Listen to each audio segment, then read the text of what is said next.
ஒரு ஆப்பிள் எடுத்துக்கோங்க, தோல் சீவி வச்சுக்கோங்க. கேரட், அப்புறம் பீட்ரூட் எல்லாத்தையும் தோல் சீவி எடுத்து வச்சுருக்கேன். நெக்ஸ்ட்டு என்ன பண்ணணும்னு சொல்கிறேன்.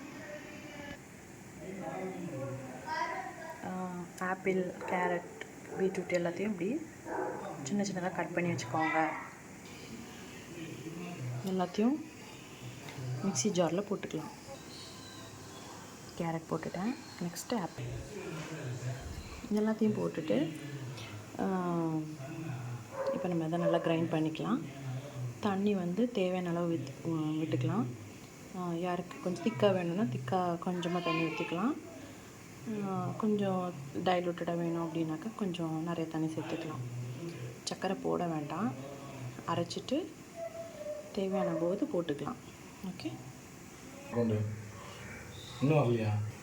ஜாரில் போட்டுட்டு இப்போ மிக்ஸியை நான் வந்து ஆன் பண்ண போகிறேன்.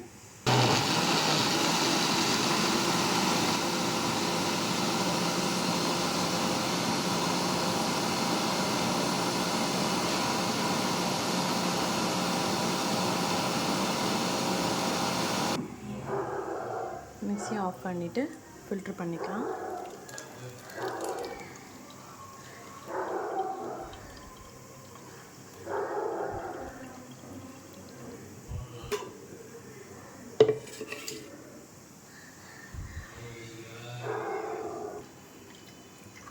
ஃபில்ட்ரு எடுத்துகிட்டு பார்த்தா இதை நீங்கள் ஆன் த ஸ்பாட்ஸ் ஃப்ரெஷ்ஷாகவே செஞ்சும் குடிக்கலாம்.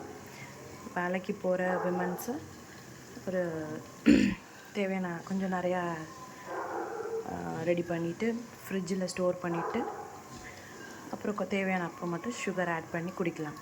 சுகர் ஆட் பண்ணணும்னு அவசியம் இல்லை. சுகர் பத்தலைன்னா தேவையான மக்கள் மட்டும் சுகர் ஆட் பண்ணிவிட்டு குடிக்கலாம்.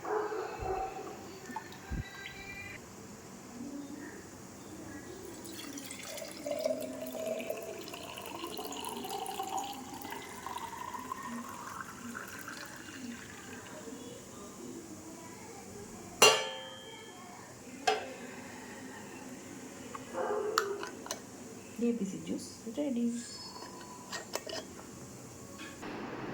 நம்ம கிட்ஸுக்கெலாம் கொடுத்தா டெய்லியும் அவங்களுக்கு வந்து ஹீமோக்ளோபின் வந்து நல்லா ஹை லெவலில் இன்க்ரீஸ் ஆகும்.